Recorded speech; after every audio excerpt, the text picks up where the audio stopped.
Right, settle down for today's lesson. I ain't stressing because I used to be just like you, a pupil.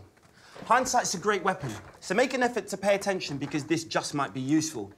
Take notes. Words are important. I know that now, and I'm actually glad. I learned this out the hard way, though, which is why I now write everything down in a bachelor pad.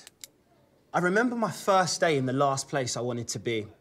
This was a privilege that only my parents wanted for me. I had a chance, and I knew I couldn't lose it. I mean, this place was super exclusive, but it felt like I'd been delivered into a prison or military school. No time for individualism, not even a minute to be cool. Every teacher a stickler for these rules, and if I thought I was going to get away with anything, I'd been ridiculously fooled. I know what it's like to be an unruly 11-year-old, trying to fit in among the other kids that are doing whatever they're told. You're brimming with talent, but there are all these rules that you don't seem to have enough skills to follow, and your social status is gradually becoming a bigger and more bitter pill to swallow. For a few weeks, not once did I say, I'm really looking forward to school tomorrow. Not because it meant I'd have to give back the things my new friends had said it was cool to borrow. I didn't want to go back because every day I just felt poorer and poorer and poorer. But one day I saw her. Laura. Laura? Laura. It was one of those classically awkward first encounters. I was one of those massively awkward first years, about as cool as a cucumber in a savagely scorching furnace, and now this radically awesome girl had found this spot right next to me and stood in it. And suddenly, the most average uniform in the world was now this outfit. She really rocked the shit out of it. Pardon my French. And I could not forget about it. Week in, week out, it was the same thing.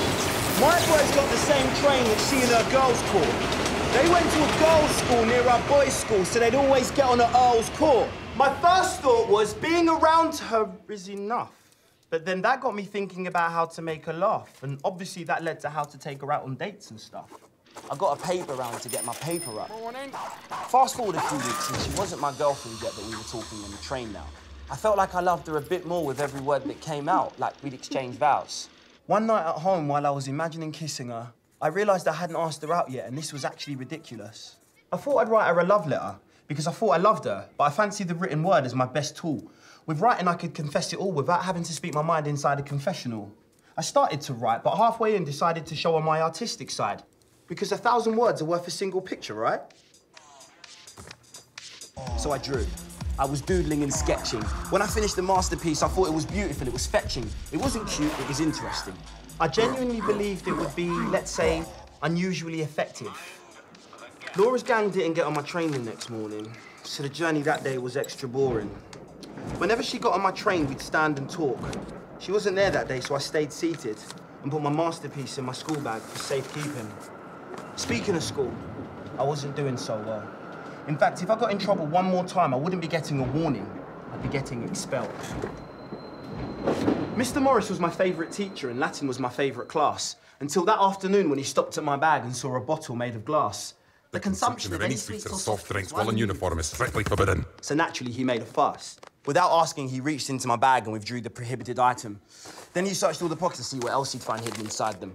My heart stopped when he pulled out the piece of paper.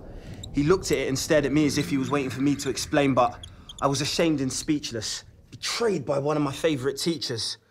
Like Caesar, no one ever sees a backstabber coming. This guy went from great dude to snake in less time than it would take you to say a tu brute. Easy. He walked me out of the class and I got that feeling you get where your feet get slower and your heart gets faster. Next thing I knew, I was in front of the headmaster. He and Mr. Morris discussed their disgust because the pics let's just say they were probably a bit much. I wasn't in the mood to admit much. So I denied all knowledge of these drawings and prayed that they'd be ripped up and all of this forgotten.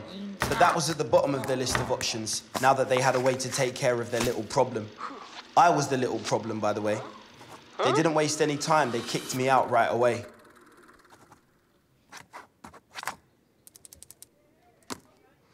Is a picture worth 1,000 words? Not in this case.